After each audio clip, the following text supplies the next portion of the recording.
যেতিয়া মই ৰিহাৰ্চেলত যাওঁ তেতিয়া মানে মই যেতিয়া ঘৰলৈ আহোঁ তেতিয়া মই চকুত নুধো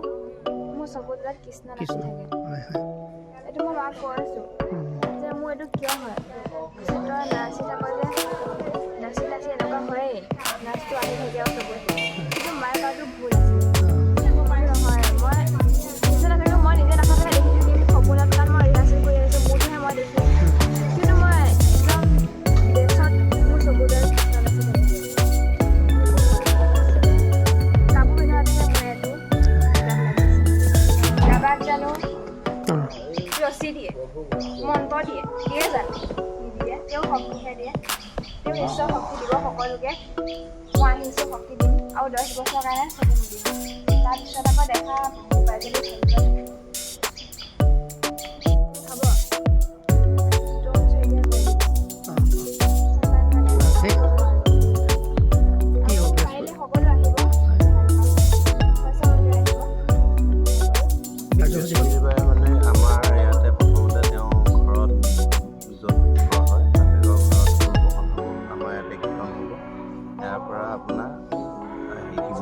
থাকিব শিৱকুণ্ডত গৈ পেলাই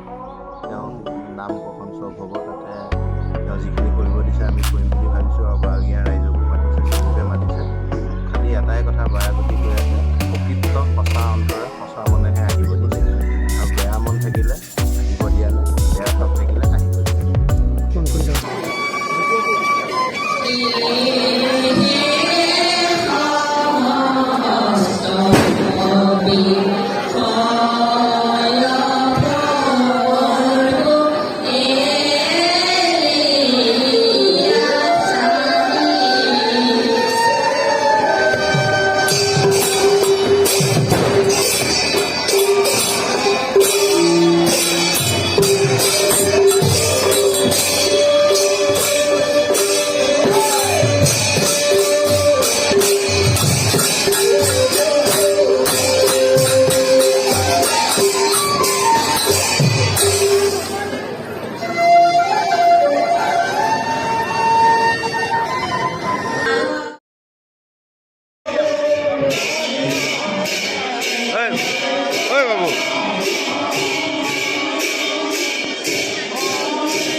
আপুনি নিজ নিজে সন্তুষ্ট হয় এই শিশুটিৰ ক্ষেত্ৰে আপুনি নিৰাপদে ৰক্ষা কৰে আপনাৰ চৰণে থেকে প্ৰাৰ্থনা প্ৰভু আপনাৰ চৰণ সকলকে প্ৰণাম কৰা আপুনি কিবা কাৰণত ঘৰ পৰা আহিছে ওচৰলৈকে গৈ এই সকলো ভক্তৰ যাতে হেৰি কৰে প্ৰভু আপোনাৰ চৰণতে থেকে প্ৰাৰ্থনা